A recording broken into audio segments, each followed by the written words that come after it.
What's up, Lake Havasu? I'm Geary and I'm here with our certified arborist, Geary, and our water expert, Tim Kellett, and we're here to talk about trees and how water efficiency helps out with the process.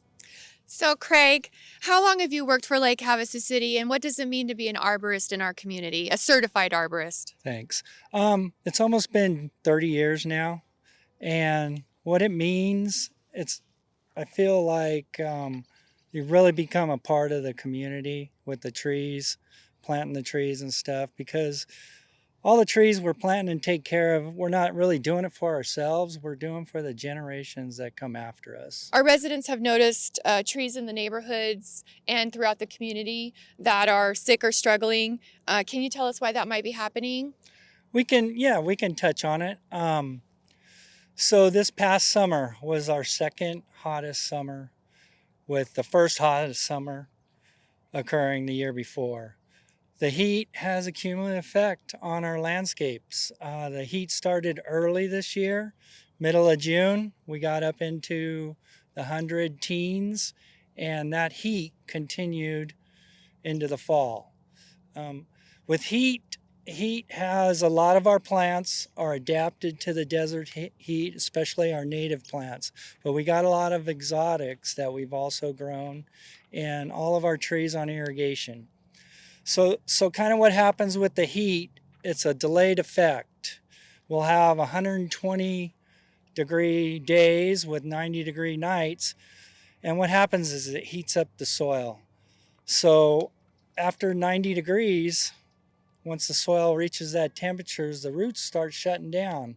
The upper canopy of the tree is still transpiring. So the trees, unless they're adapted to our arid climates, will starting to stress, where they can't bring the water up from the soil into the upper canopy and continue their life processes. Okay, so how can we catch this ahead of time, or how can we know when to let go of our trees that are suffering? To begin with, the right tree, right place is what it's all about.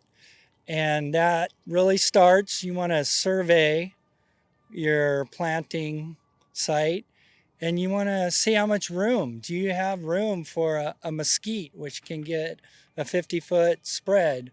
Or do you need something smaller, like maybe a Palo Blanco, which only has a 10-foot spread? This is probably the most important thing for a growing of trees in the landscapes. So one preventative thing you can do is build mounds when you're planting trees. You want to plant your trees above grade to allow for the settling of the soil. And then in the first few years of its life, you want to make sure it has ample water, and that's the efficient use of water. Lake Havasu City's won the Tree City USA Award many years in a row. How many years? 23 years now. 23 years. Tim, as a leader in water management in Arizona, how has Lake Havasu City balanced water use when it comes to trees and plants? I think the key there is efficiency, and it's constantly looking at how we're using our water and where we're using our water and making sure it's not ever being wasted.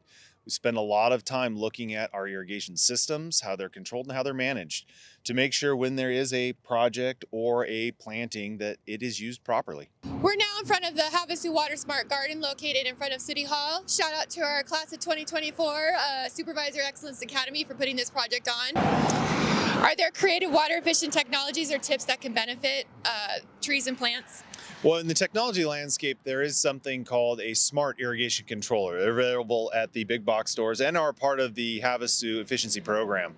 So you have incentives there to install these devices. They allow the plants to be watered with the most efficient amount of watering. And there's other practices you can do, things like using mounding techniques to hold water underneath the plants and drip irrigation. All of these tools are available at your big box stores, and your nurseries can help you design a program and a planting palette that will most efficiently use the water. Craig, as part of the Havasu Water Smart Garden, in which a project you were a part of in designing and creating this beautiful landscape that we have in front of us now here at City Hall, are there specific tree species or landscaping approaches that blend beauty that our residents and our businesses can benefit from?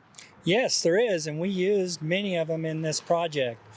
We used some yellow bells and orange bells, which is one of our natives. We have penstemons here. We have desert willows. We even used a native palm, the California fan palm. All these plants can be found on the city's website. We have a arid zone plant list that can be used in our city, and they all do really well in our desert climate. Thank you again for meeting with me today and all your efforts in the community and helping us make a difference one tree and one drop of water at a time. So until next time, that's what's up, Lake Havasu.